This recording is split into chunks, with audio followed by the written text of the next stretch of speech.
It's often not the disasters that undo us, but the whispers, the quiet unraveling of trust, thread by invisible thread, until the whole life we thought was solid comes apart in our hands. In the quiet suburbs of Seattle, where craftsman-style homes dotted the tree-lined avenues, Claire Jensen's life had always followed a predictable rhythm.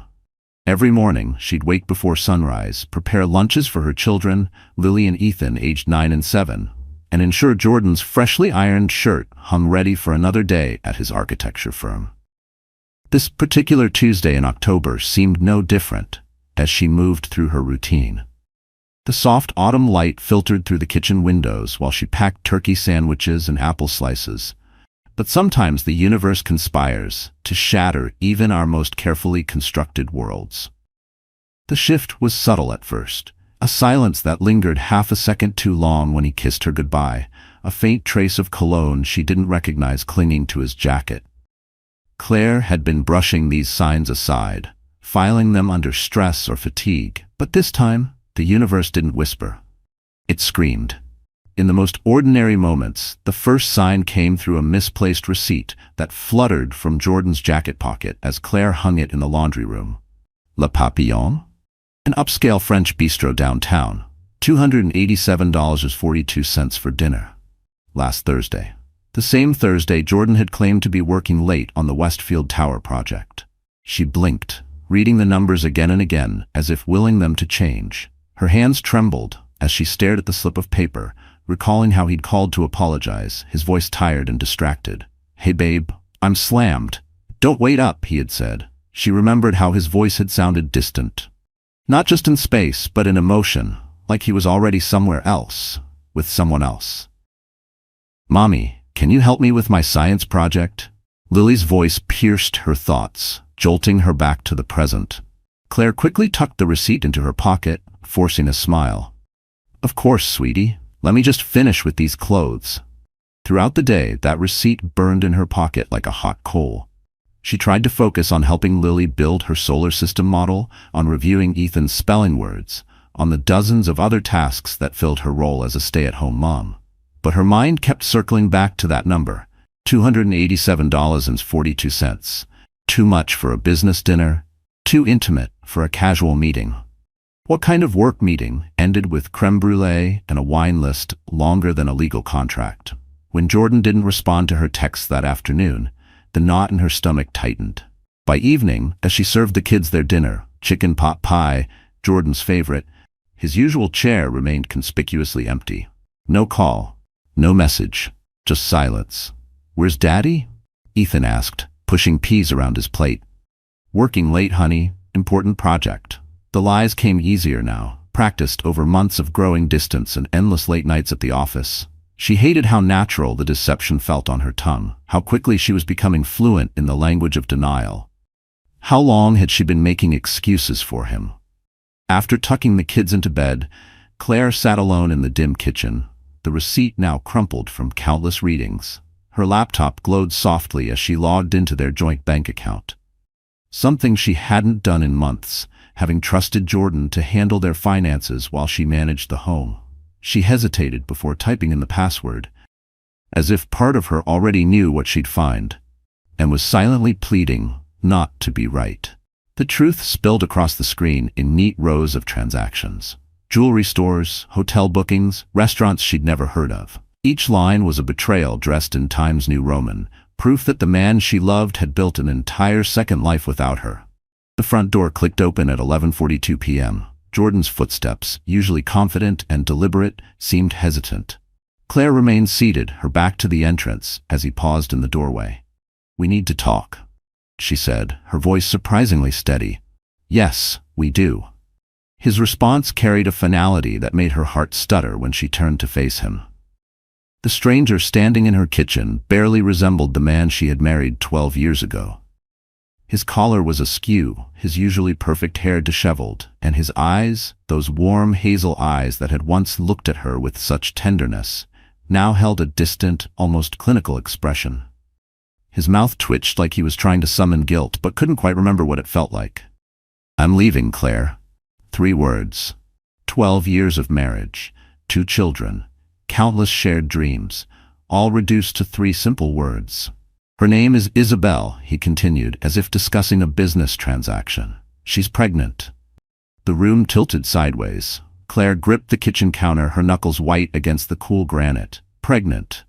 She repeated the word, foreign and bitter on her tongue. Her breath caught in her throat, and for a moment she wondered if this was what drowning felt like. Not chaos, but stillness so loud it shattered everything. I've already spoken to my lawyer. You'll be taken care of course. The house, child support, alimony, everything will be handled fairly. Fairly, as if anything about this could ever be fair. How long? The question scraped past her throat, jagged and raw. 8 months. He had the decency to look away. It wasn't planned, Claire. It just happened. 8 months. That meant the lie hadn't started recently. It had been festering beneath their shared bed, beside her folded laundry, in the smiles he gave her children, while he crafted a second life in the shadows. 8 months. While she'd been planning their anniversary dinner, while she'd been helping Lily through her first-grade reading struggles, while she'd been building their life, he'd been building another. Get out. The words emerged as a whisper, then grew stronger. Get out, Jordan. Please, let's discuss this rationally. Rationally? A harsh laugh escaped her. You want rational? Here's rational. You have 30 minutes to pack what you need and leave. The rest can wait until the lawyers sort it out. 30 minutes, Jordan, starting now. Her voice didn't shake, not even a little. But inside, everything screamed. He opened his mouth to argue, then seemed to think better of it. Without another word, he turned and headed upstairs. Claire listened to his footsteps overhead. The sound of drawers opening and closing, the soft thud of a suitcase being filled. With every movement, she felt a piece of her former life being scraped away, leaving behind only silence and betrayal. Each noise hammered another nail into the coffin of her marriage. 28 minutes later, Jordan stood at the front door, suitcase in hand. I never meant to hurt you, he said softly. Claire stared at him, this man she'd loved for so long, this stranger who had destroyed her world. You didn't mean to hurt me? You gave up the right to care about my feelings the moment you started your new family, while pretending to still be part of ours. The door closed behind him with a gentle click, a sound far too soft for the weight of what had just happened. Claire stood in the foyer, listening to his car start, the crunch of tires on the driveway, the fading sound of the engine as he drove away from their life together. It was such a normal sound. A husband leaving in the night, and yet it marked the death of everything she had believed in. Only when silence settled fully over the house did she allow herself to slide down the wall, her body shaking with silent sobs. She didn't scream. She didn't break anything. She simply folded in on herself like paper soaked in rain, fragile and shapeless. Upstairs, she could hear Lily's small feet padding across the floor. Mommy? Her daughter's voice drifted down. Is everything okay? Claire quickly wiped her eyes, drawing in a deep breath. Everything's fine, sweetheart. Go back to bed. But nothing was fine. Her world had just imploded, leaving her alone with 2 children, a mortgage, and the shattered remains of her self-worth. The air felt heavier now, as if the house itself understood that something had cracked irreparably inside its walls. As she sat there in the dim foyer, memories of the past 12 years flickered through her mind like a bitter slideshow. The college degree she'd abandoned to support Jordan's career, the friends she'd lost touch with, the dreams she'd shelved. There had been a version of herself once, full of possibility. She missed that woman more than she missed him. Tomorrow, she would have to tell her children their father had left. Tomorrow, she would have to figure out how to move forward. Tomorrow, she would have to be strong, but strength could wait. Tonight was for mourning, for breathing through the ache and admitting she wasn't okay. But tonight, in the quiet darkness of her broken home, Claire Jensen allowed herself to grieve, for the life she thought she had, and for the woman she'd lost along the way.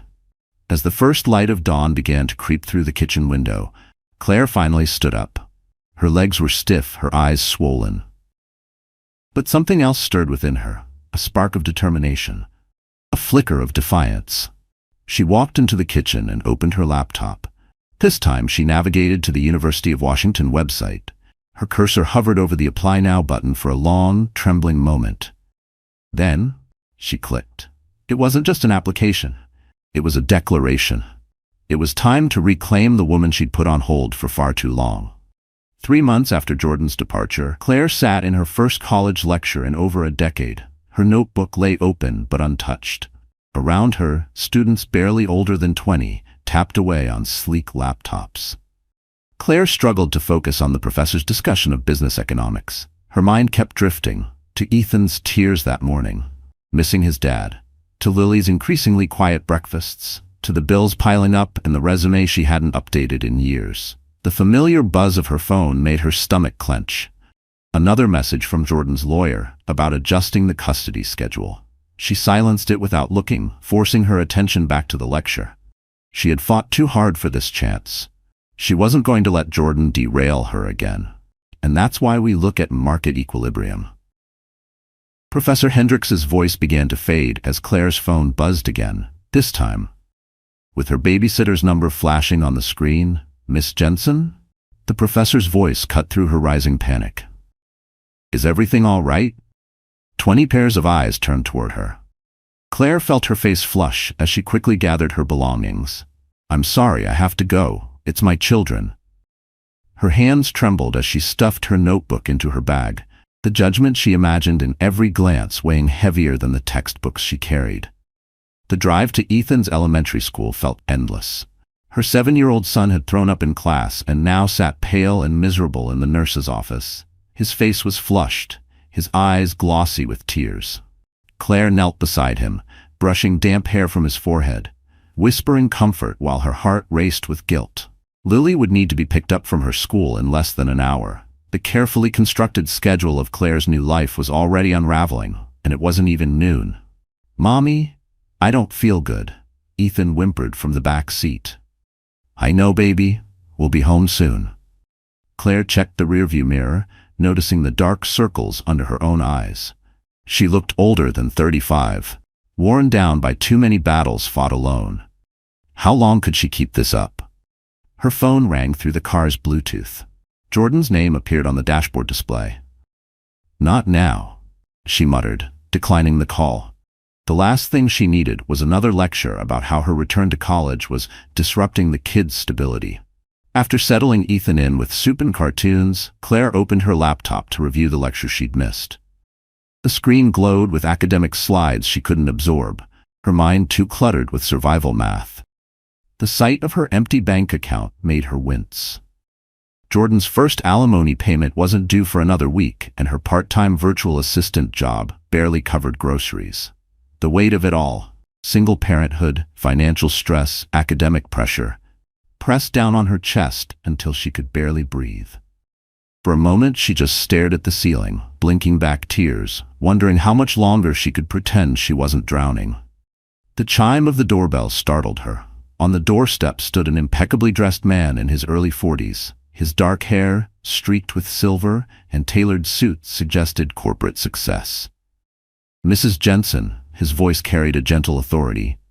I'm Lucas Anderson. I believe you've been doing some virtual assistant work for my company. Claire's heart sank. Had she made a mistake in the reports she'd submitted? Mr. Anderson, please call me Lucas. His smile reached his eyes, creating subtle creases at the corners.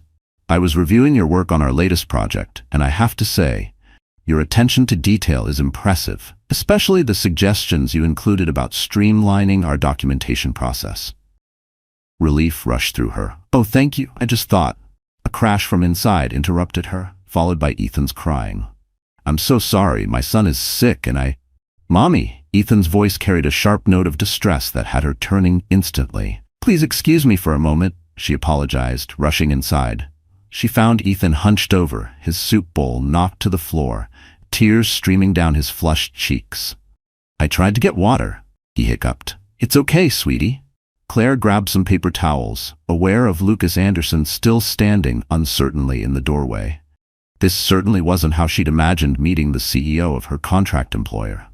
Not with her son crying and chicken noodle dripping down the cabinets. Not with yesterday's laundry still piled on the counter. Let me help, Lucas offered, already rolling up his sleeves. Before she could protest, he was carefully picking up the fallen bowl while she cleaned Ethan. You really don't have to. I have a nephew about his age, Lucas said, his movements efficient as he helped clean up the spill. Trust me, I've seen worse, including a Lego lodged in a toaster. Kids get sick. It happens.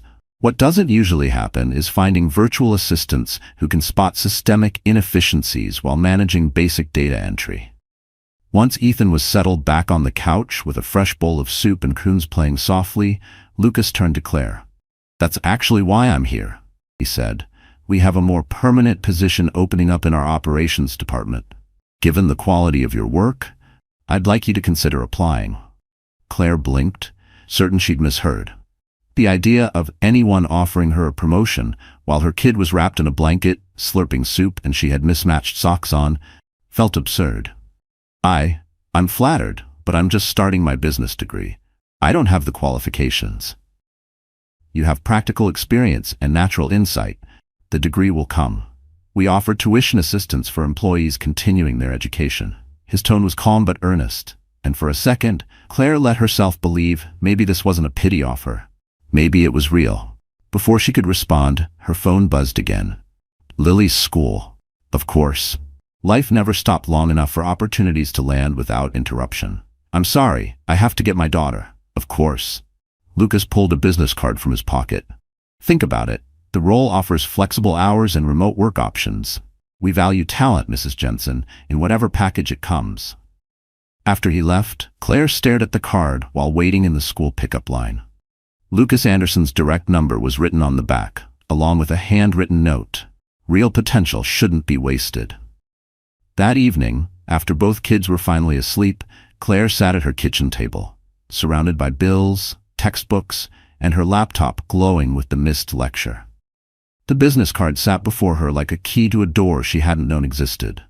She picked it up, turned it over, and stared at the handwriting again, noticing how steady it looked compared to her own recent scribbles, always rushed, always tired. Her phone lit up again, this time with another call from Jordan. This time, she answered. Claire, we need to talk about this college thing, he started without preamble. Isabel thinks. No, Claire interrupted, surprising even herself with the firmness in her voice. It didn't shake. It didn't soften. It was steel wrapped in calm. What Isabel thinks stopped mattering the day you chose her over our family. I'm doing this, Jordan. For me, and for our children. The kids need stability right now, not a mother who's barely present because she's playing college student. You know what they need. Claire's voice remained steady, despite her racing heart. They need to see that when life knocks you down, you get back up. They need to learn it's never too late to chase your dreams. And they need to understand that their mother is more than just someone's wife or ex-wife. Silence filled the line.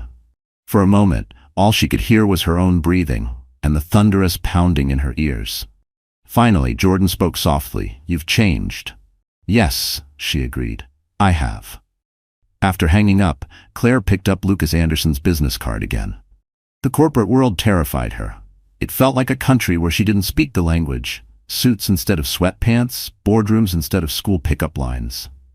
She had no formal experience, no completed degree, and 2 children depending on her. But as she looked around the kitchen, bills stacked beside textbooks, the remnants of dinner on the counter, a schedule scribbled on the whiteboard, she realized something. Terror wasn't new. She'd been terrified every day since Jordan left, and yet she was still standing. Bruised, maybe, but standing. And that counted. Claire reached for her laptop and began typing an email to Lucas Anderson.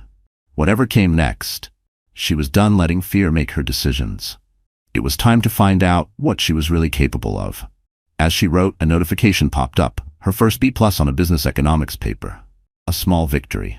But tonight, it felt like a sign. Maybe she wasn't just surviving anymore. Maybe she was learning to rebuild.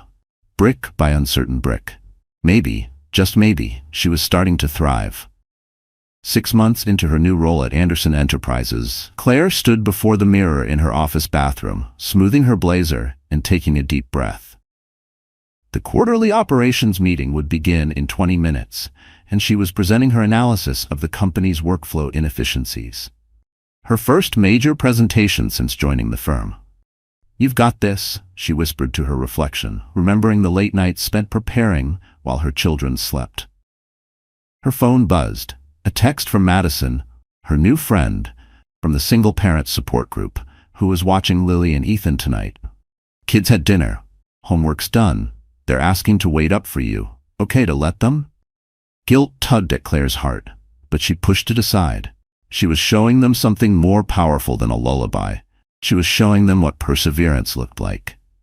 Tell them one bedtime story, then sleep. Promise I'll peek in when I'm home. As she gathered her presentation materials, Lucas appeared in the office doorway.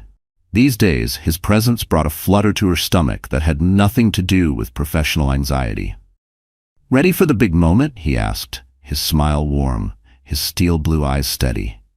"As ready as I'll ever be," Claire replied, clutching her tablet a little closer.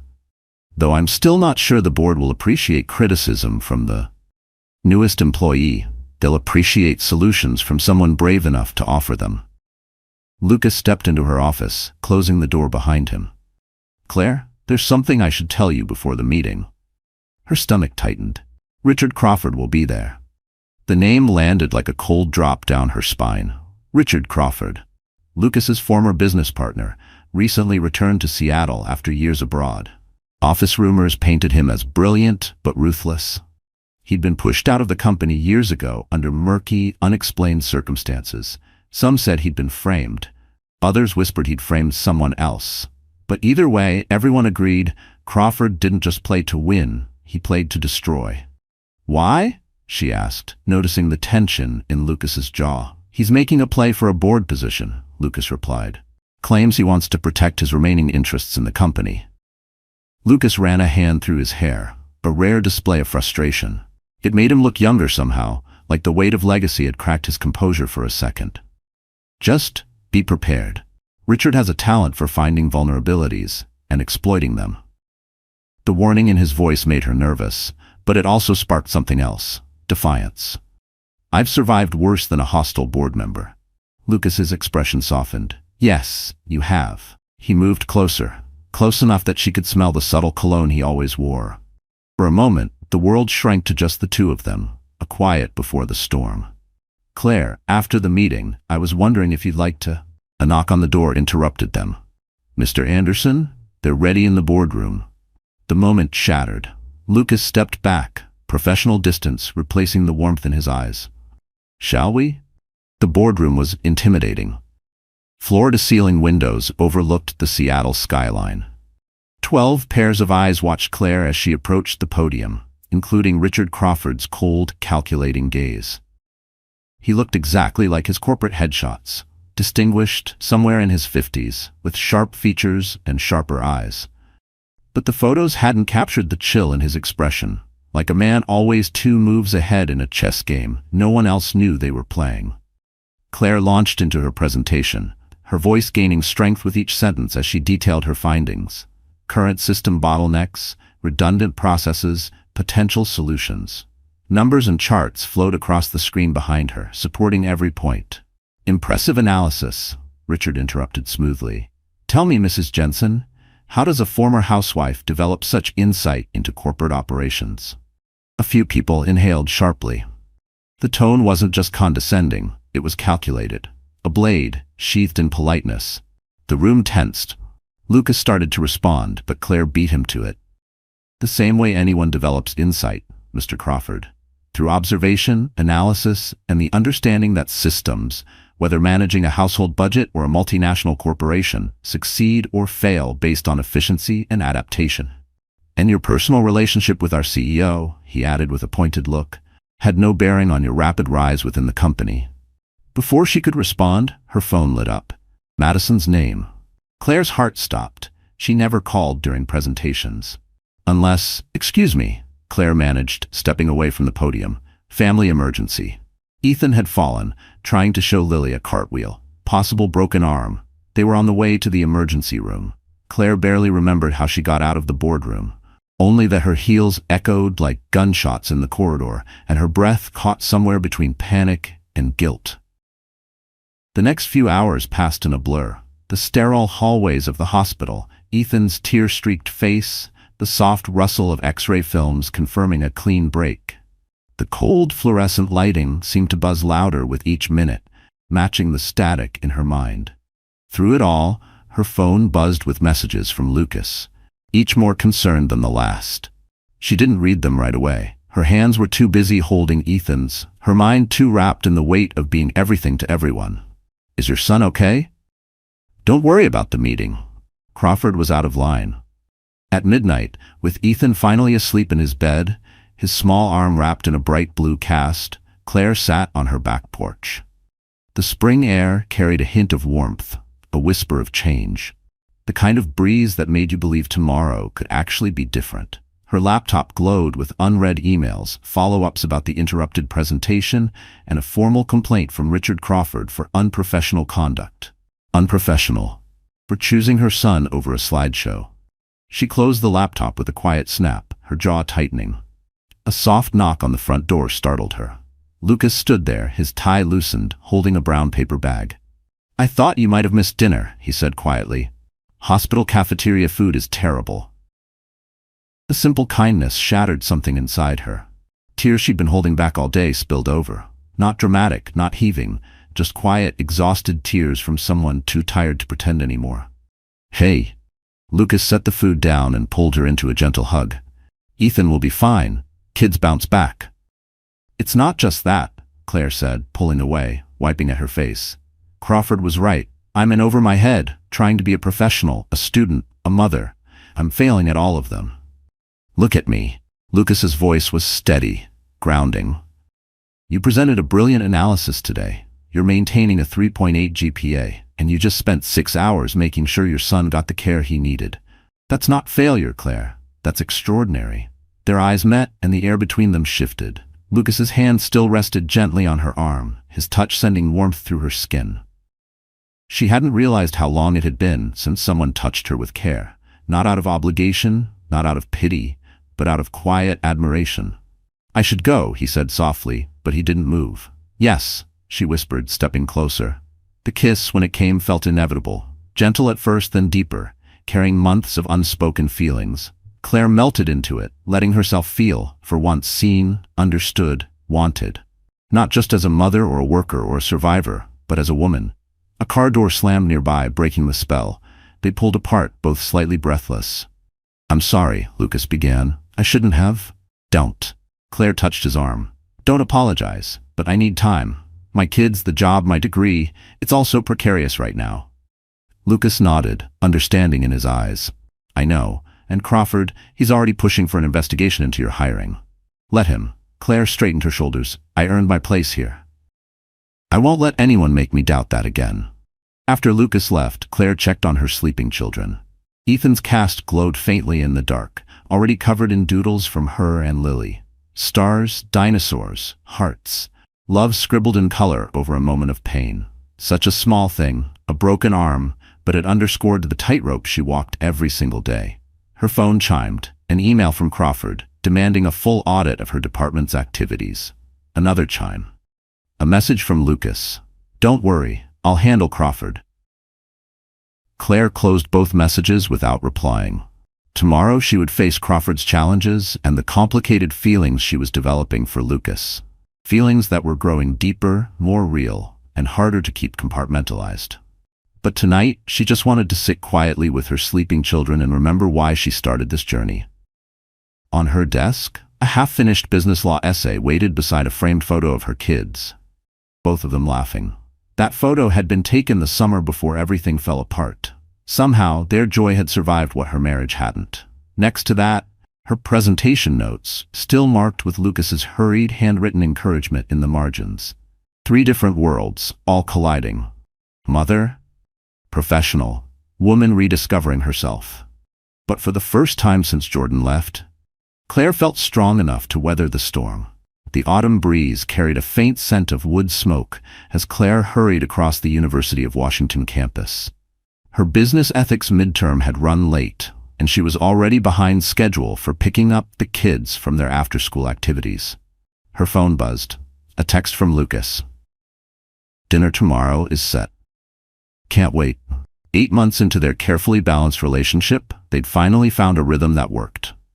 Quiet dinners after the kids were asleep, stolen moments between meetings, and the occasional weekend lunch with Lily and Ethan.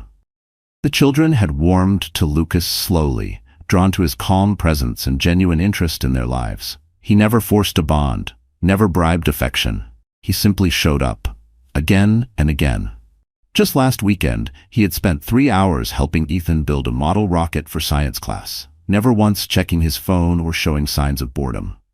Not even when the instructions were upside down and the glue spilled twice. The memory made Claire smile, until she rounded the corner to Lily's dance studio and froze. Jordan stood by the entrance. He looked exactly as he had the day he left, except now new lines framed his eyes and an unfamiliar uncertainty haunted his posture. The swagger was gone. In its place, something like regret, or maybe just loneliness. Their daughter sat beside him on a bench, her face animated as she talked. "What are you doing here?" Claire's voice came out sharper than she intended. "This isn't your custody day." "Daddy came to watch me dance." Lily beamed, oblivious to the tension between them. "Can he come for ice cream with us?" Jordan stood with his hands raised in a placating gesture. "I was in the neighborhood. Thought I'd surprise her." "In the neighborhood?" Claire's laugh held no humor. "Your office is across town, and Isabel, she was due any day. She had the baby, last week." His words hit like a physical blow. "A boy." He hesitated. "That's partly why I'm here. We need to talk, Claire." "Don't call me that," she snapped. The old nickname felt wrong now. Tainted. Once it had made her feel chosen. Now it felt like theft. "Lily, honey, go grab your things. We need to pick up your brother." Once Lily disappeared back inside the studio, Claire turned to Jordan. "You can't just show up like this. We have a custody agreement for a reason." "I know, I'm sorry." He ran a hand through his hair, a gesture so familiar it made her chest ache. It was muscle memory for both of them, him apologizing, her absorbing the blow. "But things have changed, Isabel. She's not who I thought she was. The baby, all of it. I made a terrible mistake. Claire, I miss our family. I miss you." The words she had once longed to hear now tasted like ash. "You miss the convenience," she said coldly. "Someone managing your life while you destroyed ours. That's not fair. I'm trying to make things right." He stepped closer, lowering his voice. "I've been watching you with the kids, seeing how hard it's been. Let me help. Let me come home." That word, home, used to mean something sacred. Now it sounded like manipulation. Home. The word caught in her throat. "You mean the home where I cried myself to sleep for months? Where our kids learned their father could walk out without a second thought?" She shook her head. "That home doesn't exist anymore, Jordan. We don't exist anymore." "Mom, look what Miss Lisa said about my pirouette." Lily burst out of the studio, report card in hand. The drive to Ethan's robotics club was excruciating. Lily chattered happily in the back seat, completely unaware of the tension. Jordan nodded and smiled, engaging easily, while Claire gripped the steering wheel until her knuckles turned white. Her chest was tight the entire ride, filled with unspoken words she couldn't afford to release in front of the children. By the time they reached the science center, Jordan had somehow maneuvered an invitation to stay for dinner. "Just to talk," he insisted. "The kids deserve that much." Ethan's face lit up at the sight of his father, then fell when he noticed Lucas waiting by Claire's car. The hope on Ethan's face, the restraint on Lucas's, the guilt in her own chest. The collision of her past and present made Claire's head spin. Claire's head spun. "I thought we were getting Chinese food," Ethan said, confusion clear in his voice. Lucas quickly assessed the situation, his expression carefully neutral. He didn't flinch, didn't posture. But Claire could see the flicker of realization in his eyes. This wasn't just dinner anymore. It was a line being drawn. "I can come back another time." "No." Claire's voice was firm. Jordan was just leaving, actually. Jordan's tone held a quiet challenge. "I was invited to dinner. Family dinner." The emphasis wasn't subtle. The words dropped like bait, and Claire could feel the trap beneath them. Lily and Ethan looked between their parents, their earlier excitement replaced by visible uncertainty. Claire saw it in Lily's fingers fidgeting with the hem of her shirt, in Ethan's shifting eyes, unsure of where to land. "Kids," Lucas said smoothly, "why don't you show your dad your new science projects? Give your mom and me a minute to talk." Once they were alone, Lucas turned to Claire. "Are you okay?" "No." She let out a shaky breath. "He says he made a mistake, that he wants to come home." "And what do you want?" The question caught her off guard. In all the months of their relationship, Lucas had never pushed, never demanded, always letting her set the pace. But tonight, in the middle of emotional crossfire, he's still an anchor in chaos. But now, looking into his concerned eyes, the answer came clearly. Her voice strengthened. I want to move forward, not backward. I want my children to see that happiness doesn't mean settling. What do you want, Claire? The admission felt like freedom. I want you, Lucas. But your kids. My kids need stability, she agreed. He nodded slowly. And Jordan showing up like this, stirring up old hopes and hurts, not stability. Before she could respond, her phone rang. It buzzed sharply on the counter, cutting through the tension like glass. Richard Crawford. Lucas's voice was firm. Don't answer. He's been digging into your personal life, trying to use your divorce against you. Let him dig, Claire said, declining the call. I'm not ashamed of my past or my present. Her finger hovered for a second before tapping decline, a small act that felt like reclaiming something. The evening that followed tested every ounce of her strength. Jordan reminisced about old times while the children hung on his every word. The stories were sanitized, edited for charm. Claire recognized the manipulation buried in nostalgia. Lucas kept his distance, professional and calm, but never far, always within reach if she needed him. The weight of unspoken words and impossible choices hung in the air. Dinner had never felt so much like negotiation. After the kids were finally asleep, Jordan lingered in the kitchen. We could try again, he said softly. For them, for us. There is no us, Claire said, her voice quiet but unwavering. There's only who we used to be and who we are now. And who I am now, she continued. She doesn't need you anymore. Because of him? Jordan's voice sharpened, nodding toward the living room, where Lucas sat, waiting. You've known him, 8 months? We have 12 years of history. Exactly, Claire said, standing taller. History. What we had ended the moment you chose someone else. I've spent the past year rebuilding myself, Claire said, her voice unwavering, and I won't let you tear that down just because your new life didn't turn out the way you planned. The kids need their father, Jordan argued. They have their father. On scheduled custody days, she replied calmly. Her tone was measured, but her spine was steel. What they need now is to see their mother happy, whole, and strong enough to choose her own path. After Jordan left, Claire found Lucas in the living room, pretending to work on his laptop. He closed it the moment she sat beside him. I should have warned you he was back, she said softly. You didn't owe me that, he replied, taking her hand. His thumb traced gentle circles on her palm. That simple motion calmed something stormy inside her, the way deep breaths settle waves. You don't owe anyone explanations for your choices, Claire. Not me, not Jordan, not Crawford. You've earned the right to decide your own future. She leaned into him, letting his steady presence hold her for a moment. The weight she'd been carrying all day melted, not because he took it from her, but because she finally let herself share it. Stay tonight, she whispered. Are you sure? The kids need to see that love can be gentle, respectful, chosen. She looked up at him. I'm choosing you, Lucas.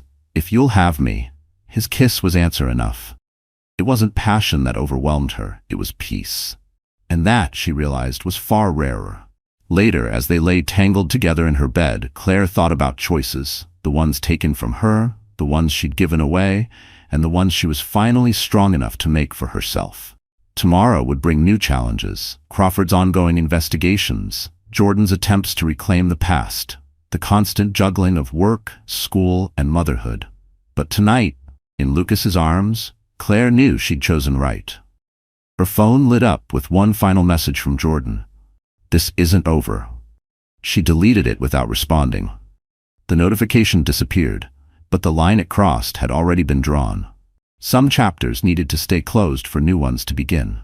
The reflection in the full-length mirror barely resembled the woman who had once crumbled in her foyer 18 months ago. Claire smoothed the midnight blue evening gown, a quiet smile playing at her lips as she remembered Lucas's reaction when she'd chosen it for tonight's charity gala. He hadn't said much, just stared, speechless, then whispered, "Damn." It was enough. The annual event was Anderson Enterprises' biggest night of the year, and as the newly promoted director of operations, she had a crucial role to play. "Mom, you look like a princess," Lily gasped from the doorway, already in her pajamas. Madison, their regular sitter, stood behind her with an amused smile. "Thank you, sweetie." Claire knelt down carefully, mindful of the dress. "Now remember, I'll be home late, but I'll come kiss you goodnight, even if you're asleep." "Will Lucas be there?" Ethan called from his room. "Yes," Claire answered, "but as my boss, not my date." That line had been discussed, drawn, and respected, especially now, with enemies like Crawford watching for weakness. That distinction mattered, especially after Crawford's attempts to discredit her professionally. They had agreed to maintain strict boundaries at work-related events. Her phone buzzed, a text from Jordan. "Kids say you have a big speech tonight. Good luck." Their relationship had slowly evolved into something resembling civil co-parenting, especially after he'd finally accepted her refusal to reconcile. Claire no longer waited for him to change. She had changed without him. His new baby, Michael, had softened some of the sharp edges between them, though Isabel's occasional snide remarks still stung. The drive to the Seattle Grand Waterfront Hotel felt surreal. A year ago, Claire had been drowning in divorce proceedings, custody battles, and Crawford's investigations into her rapid rise at Anderson Enterprises. Now she was preparing to present her department's revolutionary efficiency protocols to over 300 industry leaders.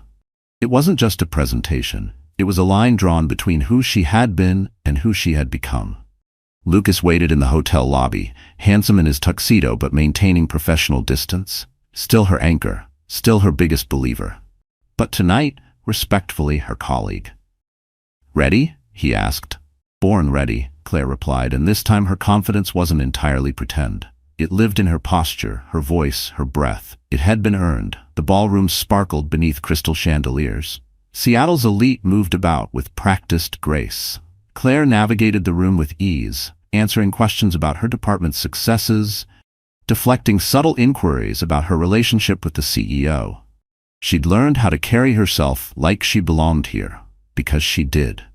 Crawford lurked at the edges of conversations, his efforts to undermine her having collapsed spectacularly when his own past misconduct came to light. He watched now with the cold calculation of a man who'd underestimated the wrong woman. "Ladies and gentlemen," the evening's host announced, "please welcome our Director of Operations, Claire Jensen." The spotlight found her as she stepped onto the stage. In the crowd, Lucas watched with quiet pride. Crawford's expression darkened, but neither man's reaction mattered as much as it once might have. Tonight, only her voice mattered, her truth, her rise. 18 months ago, she began, her voice steady. "I thought I'd lost everything. My marriage had imploded, my confidence was shattered, my future felt impossibly dark. I was someone's ex-wife, someone's mother, someone's employee, but I'd forgotten how to be myself." The room hushed, drawn in by her raw honesty. "What I didn't realize then," she continued, "was that sometimes we need to lose everything to discover what we're truly capable of building. Tonight isn't just about business protocols or efficiency metrics. It's about transformation, of systems, of companies, and yes, of people. The courage to examine what isn't working, the strength to let go of familiar patterns, and the vision to build something better, whether in business or in life. True success," Claire continued, "comes from believing in your own worth, even when others doubt you." Her gaze found Crawford in the crowd. She didn't blink, didn't flinch, just looked him square in the eyes, the same way she had looked at her own fears. "Some will try to diminish your achievements, suggest you didn't earn your place. To them I say, watch me rise, watch me succeed, watch me prove that the greatest power lies not in tearing others down, but in lifting yourself up." The applause was thunderous. It wasn't just polite or expected. It was real. From peers, rivals, strangers, from people who had once doubted her and now stood to applaud. Later, during the dinner service, Crawford approached her table. "Impressive speech," he said, his tone carefully neutral. But Claire could hear the edge, the last grip of ego slipping. "I may have misjudged you." "No," Claire replied calmly. "You judged me exactly the way you intended. You just didn't expect me to be stronger than your judgment." He nodded stiffly, then retreated. The defeated pride in his eyes was all the closure she needed. Lucas passed by and gently squeezed her shoulder, a small gesture that spoke volumes about pride and love. He didn't need to say a word. She felt it in that single, grounding touch. As the evening wound down, Claire slipped out to the hotel's waterfront terrace. The Seattle skyline glittered across the bay, a quiet testament to everything that was possible. Everything she'd built from the ashes.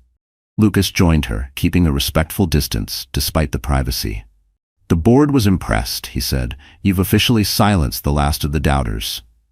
"I didn't do it for them." Claire turned to face him. "I did it for the woman who thought her life was over 18 months ago. For my children who needed to see their mother stand tall. And for myself, the self I finally learned to value." Her voice didn't waver. It rang with clarity, not pride, but peace. "I love you," Lucas said simply.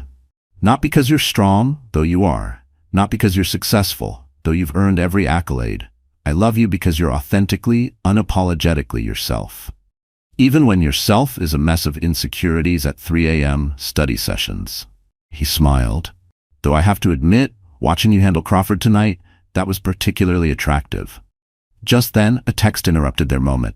Madison sending a photo of Lily and Ethan fast asleep, still in their fancy clothes. Claire's heart softened instantly.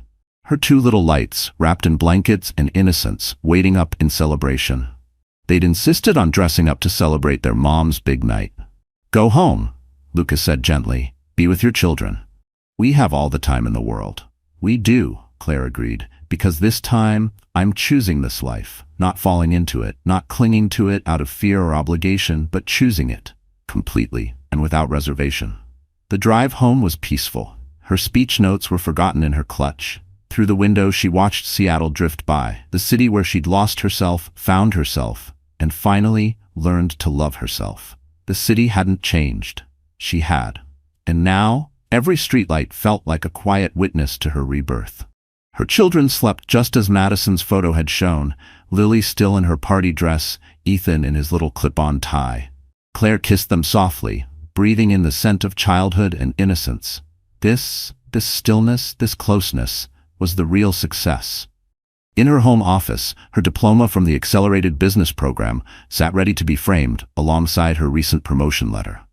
Photos lined the walls now, not just of her children, but of her own accomplishments, her friendships, her new life. Snapshots of a woman who had rebuilt not just her world, but herself. And on her desk sat a frame holding her gala speech notes, with Lucas's handwritten message in the margin: "You never needed saving. You just needed to remember your own strength." Claire changed out of her gown and curled up in her favorite chair, the one that had held her through countless nights of tears and transformation.